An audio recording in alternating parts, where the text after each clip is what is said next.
Hey everyone, my name is Christopher Shore, and I'm a rising fifth year MD-PhD student at Indiana University School of Medicine and Purdue University studying biomedical engineering. Today, I wanted to talk very candidly about a mindset framework I've developed over the last few months. This has been very helpful for me to learn through failure as a graduate student, failure is inevitable, and in life, we all know that failure is inevitable. But there are some ways we can make that failure better, and we can learn from it. And I think that this framework really helped clarify some of the self-help advice that I've read or have watched into a very simple, easy to understand framework. So I wanted to share that with you. And as I was going through this, I started to think up of an analogy for this. The analogy is a garden. Gardens are beautiful. They produce fruits, vegetables, flowers, and I think it's just such an apt analogy for this framework. To begin, we start with the foundation of that garden. A foundation is supposed to be sturdy, supposed to be consistent, always there. If you washed away everything else, the foundation would still be there. And this foundation in this analogy is self-love. Self-love is an unconditional acceptance of yourself, a forgiveness of yourself, an appreciation for yourself. It is a well you can always return to. We often forget about our self-love. There's so much distraction in the world.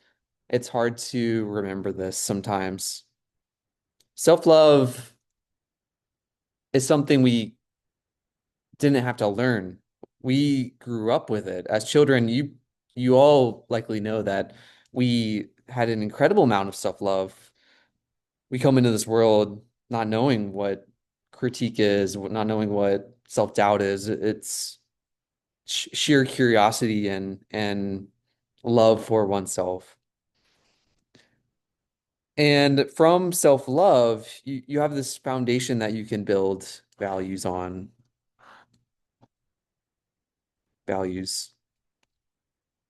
Values have value.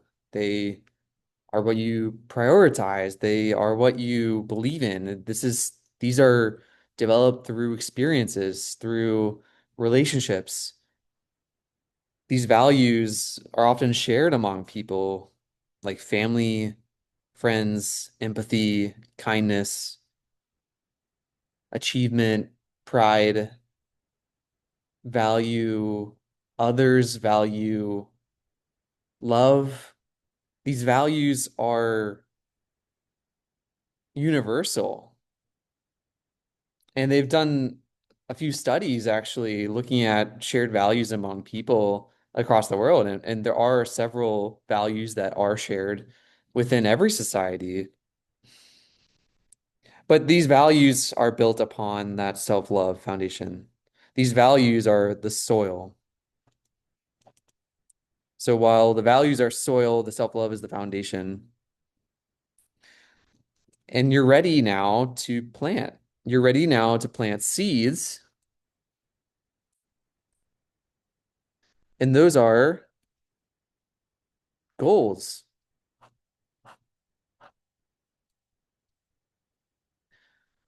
If values are the theoretical, the feeling, the more abstract idea of what you want, goals are the partner to that, the more concrete, distillable, achievable outcomes, or actions that you would like to have.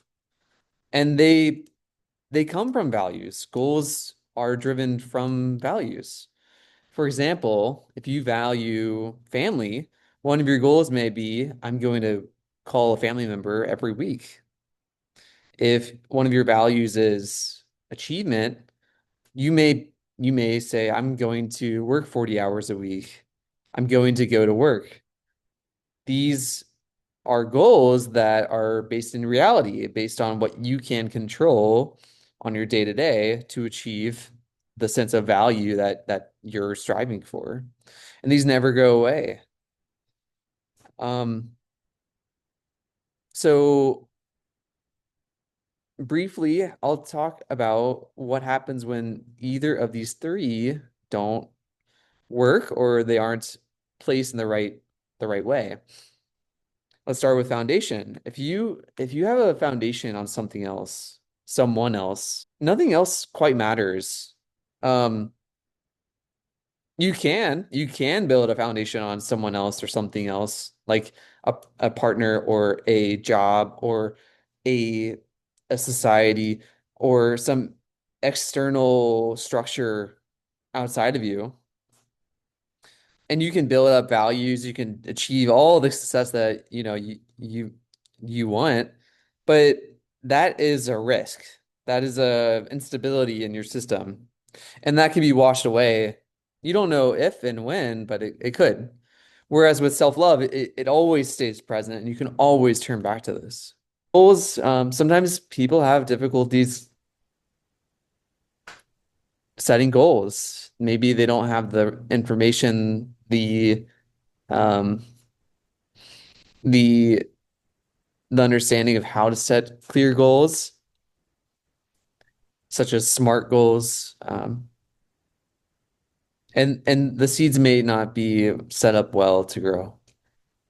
There are three parts that you can use to let these goals become manifestations, to manifest them and to see them come to light. The first one is to initiate opportunities.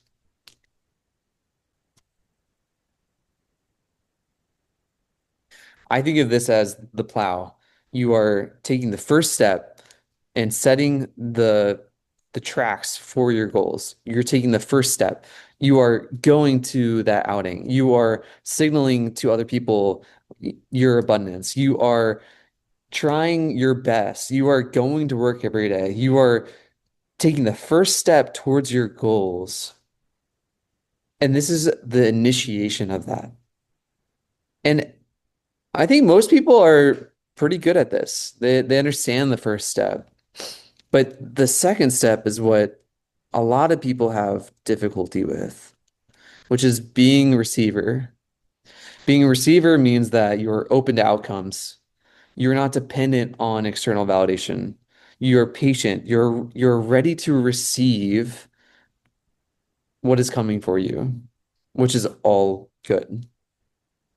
So while you initiate opportunities, you aren't constantly checking to see if these goals are growing or not. You are waiting patiently as if a farmer is waiting for his crops to harvest.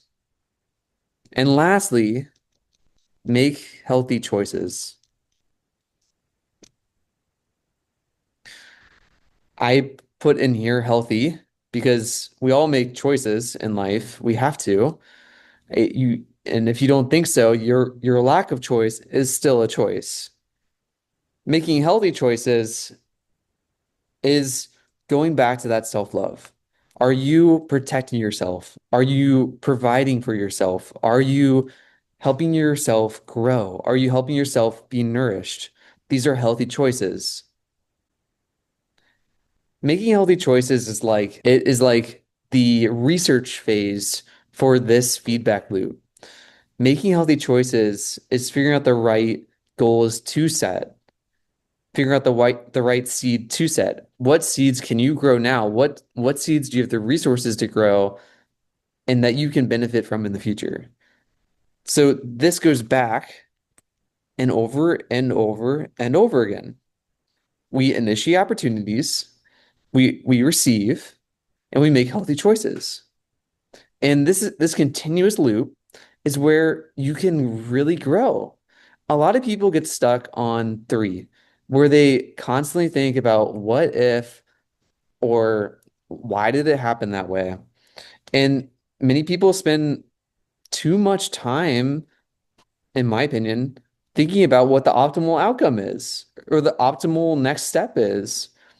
But if you just take the first step, then you can receive and then you can make your next decision in the future. You don't need to have everything figured out. And you can wait. You should wait for things to come to you. You won't receive everything all at once. And it's especially hard to receive it when you need it to happen, when you force it to happen. It just never happens that way. So these are the three actions you can take to let your goals grow through the soil of your values and the foundation of your love. I hope this framework can be very helpful to you. To recap, we start with self-love as our foundation. We move on to values as our soil. We plant goals as our seeds. And we can grow these goals through three ways: initiating opportunities, being a receiver, and making healthy choices. When we live in this harmony, we later benefit from our hard work and our patience. And it's it's very important just to be in the right energy to accept these things. When you realize that all good things are on their way to you, you don't second second doubt yourself. You don't second question yourself. You operate as if you've already received these. So I hope this framework was helpful to you today. It's been very helpful to me. This video helpful. I'm working on creating YouTube videos. I would really appreciate if you subscribe and like this video, and I would like to produce more content in the future. Thank you so much.